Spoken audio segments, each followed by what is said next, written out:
And hello once again. Thanks for joining us. Luiz Lima here, broadcasting from Orlando, Florida. You are on Kardec Radio, and this is Spiritism, a closer look. We are here every Wednesday at 7 p.m. Eastern Time. For comments and suggestions, I always like to give you this. You have our contacts here on the bottom of your screen. You can always get in touch with us for comments, suggestions, to request topics so we can discuss as well. Okay, Spiritism, a closer look. Tonight, we're going to take a closer look at the celebration of life. Celebrating life is something that we usually don't do, at least throughout our lives. We want to take a closer look at this. Why not? So I think it's going to be interesting. By the way, if you are following us live right here on Kardec Radio, the program before us, we had Carol Correa, and she read a just beautiful message by Carlos Pastorino. And the message talks about our thoughts and how they shape our lives. And that kind of goes along with what we are going to bring for discussion today. Let me start by saying this. Typically, this is in general, humanity. It's not us, it's not a country, it's in general, humanity. A typical celebration of life takes place when somebody dies. When somebody dies, the funeral, right? The funeral becomes this kind of, I would say, milestone maybe for life celebration. It shouldn't be. Shouldn't we celebrate life as we go along? Our life, your life, our friends and family members' lives. We should do this as we go along, but for the most part, we don't. So at the funeral, it is very common for people to say nice words, some of the narratives and experiences that the person who died had. Usually it takes a speech style tone. So this is called a eulogy. That's what we call eulogy. So eulogy is this thing that somebody writes, usually following an invitation from a family member or something. And then this person writes and reads it out loud at the funeral.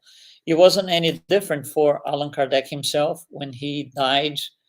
One of the members of the Parisian Spiritist Society, Camille Flammarion, who was also a close friend and a medium. Right, a lot of the book of Genesis came through his mediumship, but that's a whole different story. So Camille Flammarion wrote and read the eulogy on Allan Kardec's funerals. An eulogy bears praise. Nobody's going to write an eulogy to say something bad or questionable. No, it focuses on good deeds. That's what an eulogy is. So I want you to follow here a line of thought and see if you can go along with me here. Imagine that somebody who is alive now and you really admire, but is not a family member, no family, no close relation, nothing. It could be a public figure, celebrity, idol, an artist, a singer, someone like that. But somebody that when this person, let's say you just turn on the news and the news is that person that you really admire just died. So it is natural that it kind of brings some sadness to us, although we never really met the person, but for some reason there was a connection there. We admire that person. So I want you to think about that person. Who would that person be to you? And it's different for everybody. So think about, just, in your mind, just bring up the image of that person, whoever it is. So that person just died. You just saw on the news. And you are invited to write an eulogy for this person's funeral. So now you are in charge of writing the eulogy. So first of all, whatever you write is going to be made public. It's going to be out there. And somebody not necessarily you, but somebody's going to read it out loud. So it's going to become a public thing. In this eulogy, you're going to do what an eulogy is supposed to do. You're going to write about, some narratives with the experiences that this person had, but it's only good things, nothing bad. Usually, we tend to write on things that are relatable to us, not necessarily to others, but to us. How this person's life impacted my life. That's very common to be included in there. And remember, an eulogy is about the good things that the person accomplished. So as you say, or as the eulogy is read out loud, in a way, we are celebrating this person's life. Again, even if it wasn't anybody that we had any sort of relation with, but that life is being celebrated. But it's only after the physical life ended. So how about all these things that we just said on the eulogy? He did this, he was great on this, on this, and this. Wasn't that ever celebrated? It should be, right?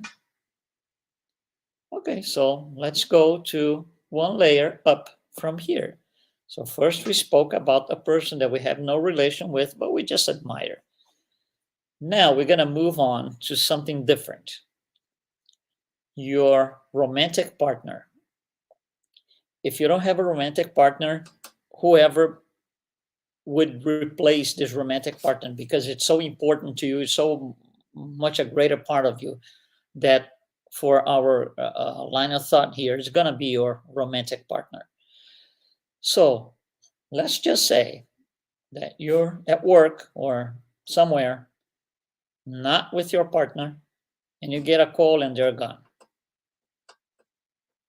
That's not easy. That's shakes up the world, getting news like that. So now you're going to write the eulogy for that romantic partner of yours. What you going to say? Are you going to say all the bitter things that took place in everyday life? Those little tiny little, things here and there. Is that what you're going to put on the eulogy? Better not, right? What the eulogy you wrote is telling you, whatever you wrote, but what the eulogy you wrote is telling you is what you need to appreciate and value today, now, on that person. Isn't that what an eulogy is? Praise, good things, good deeds. So those are the things that meant something to you, and they are good deeds, and they are supposed to be appreciated. We should appreciate and value these things. You see, it's what they are. The person, your romantic partner, it is what they are at their best to you in your own words. It's not somebody telling you he was this, he was that, she was this, she was that. No, in your own words, coming from within, comes from your heart, comes from your soul. So obviously, we're going to cry. But you see, crying tears of joy also for the opportunity of having them in our life. And that would be a big, huge part on celebrating this person's life. That's just part of it. It might not be on the day that this happened, 2 days later, 3 days later, but this is what we need to remind ourselves of. If our romantic partner is pronounced dead unexpectedly. Nobody wants that. So all these things that we wrote, all these nice and beautiful eulogies that we put our hearts out to produce, is celebrating this person's life. So why not thank them now? Why not love them now? Why do we have to experience pain to produce that? Isn't that kind of, questionable, to say the least? We should question ourselves, and myself included. When I say you, of course I'm including myself. It's just a way of expressing using the language. But you see, we should thank them now, celebrate them now. And now we're going to go to the next level. Okay, so we did somebody that we are not related to, we just admire. We did our closest person, romantic partner. Now we go to the next one. And the next one is yourself, myself, ourselves. So sit down and write your own eulogy if you die today. This can be read in two ways: yourself reading it when you die, or somebody else is going to read it. Whatever the case would be, hypothetically, of course, whatever the case would be, the eulogy has to be the same in both cases. Because if they're not the same, if they do not reconcile as a spirit, we are a single unit. The spirit is indivisible. So the eulogies have to be the same. It cannot be, this is what I think of me, this is what they think of me. If you die, when you die, not in life, not when you are living, but when you have a different perspective on life after death. You see, if the eulogies are different, you're not in harmony with the self. Again, the eulogy, when you write your own eulogy or any eulogy, you got to stick to goodness. And if you stick to goodness as you write your own eulogy, why can't you stick to goodness now altogether, celebrating your own life, always, every minute? Why not use that goodness all the time to offset what we might have done wrong in the past, or things that we did that were not so good in past lives and, past experiences? Right? If we celebrate life, we're celebrating the good things of life. Nobody's going to celebrate anything bad. It's the good deeds. So let's live our lives using only the qualities we want to be said at our eulogy.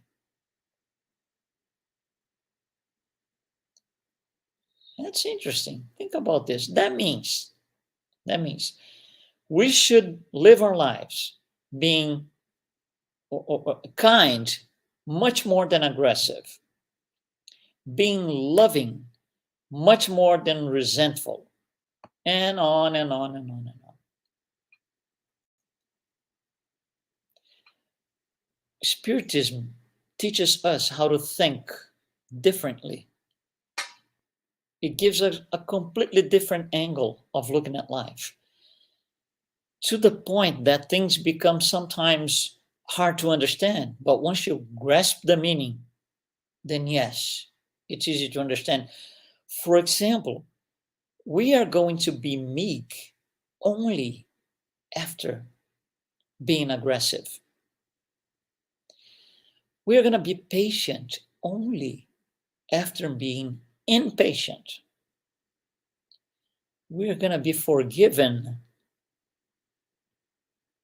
after denying forgiveness. We are going to be good after being evil, and all like that.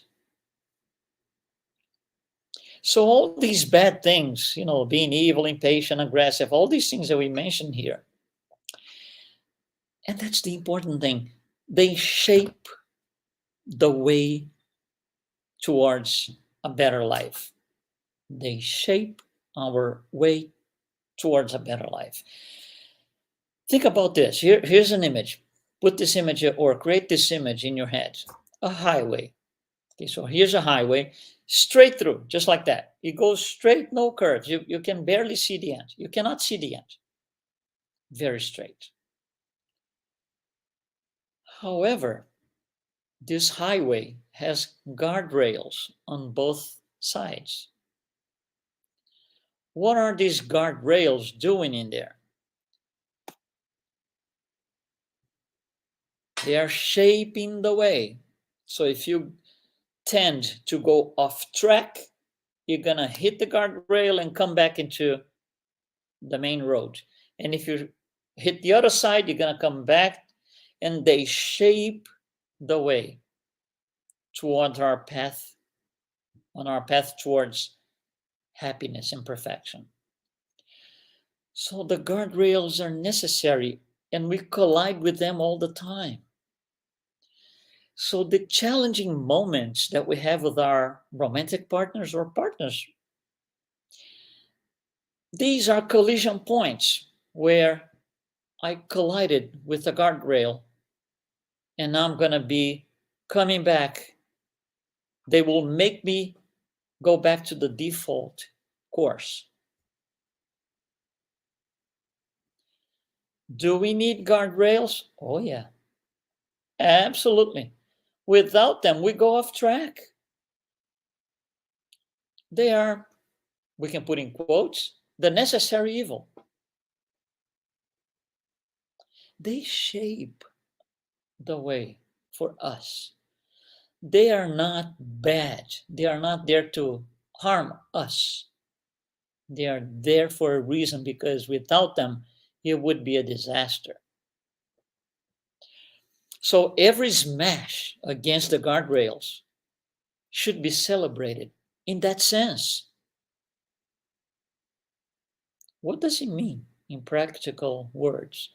I had a fight with my partner, colleague, whoever. Why did we fight? What was the reason? Oh, I got aggravated because of this, and he got this, and she got this. All right, that's us colliding with the guardrail.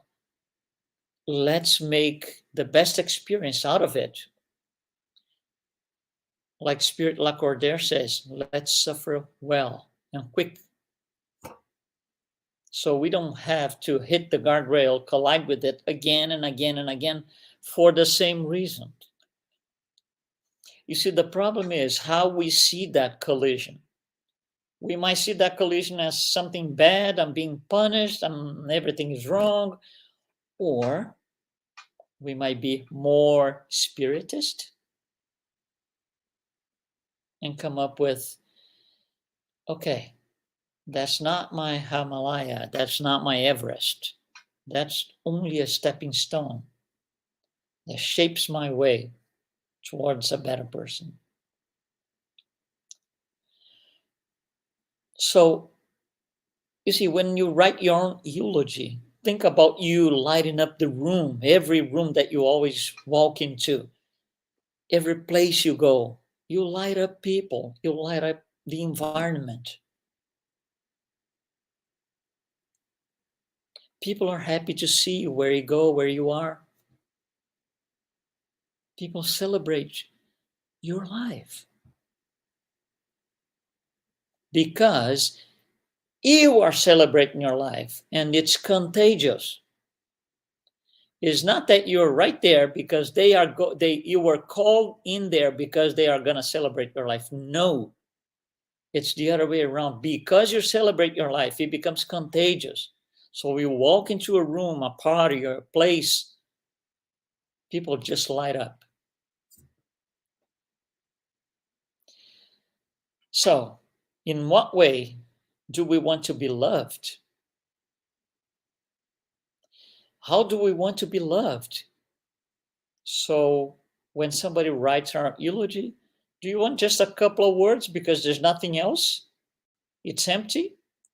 Or do you want a very long and inspiring eulogy? Personally, I'd like a very long and inspiring. but it's a personal decision. Personal, not transferable. It's different for everyone. In order to produce this eulogy, we need to focus on where we want to be instead of focusing where I was or I have been, because that puts me in the past. I want to grow. I want more. I want better. I don't want bitter. That's a very interesting phrase written by author Eric Butterworth. Quotes, please. That's not my phrase. Quotes. We can become bitter or better as a result of our experiences. End quote. Depends on what it means to us. We can be bitter all the time. Everything is a problem. Or we can be better every day because everything is shaping my way to be better. You see, we create our own heaven and our own hell. And like Allan Kardec said, right? We take our heaven and our hell wherever we go. There's a very interesting book. The title of the book is actually a popular saying, became a popular saying. And the title of the book is, Wherever You Go, There You Are. And that sums up a lot. That sums up a lot. I'm going to say that again. Title of the book. Wherever you go, there you are. So when you move from one place to another, because that place is not good for you, and you go across the world, across the globe, to the other side of the globe, it's you there. And you took with you your heaven and your hell. Same for me, same for all of us. We create our own reality. And this is important. We create our own reality. We create our own life. If we are the creator of our own life, why not celebrate our creation? Why not? Something that I created, and I'm going to celebrate.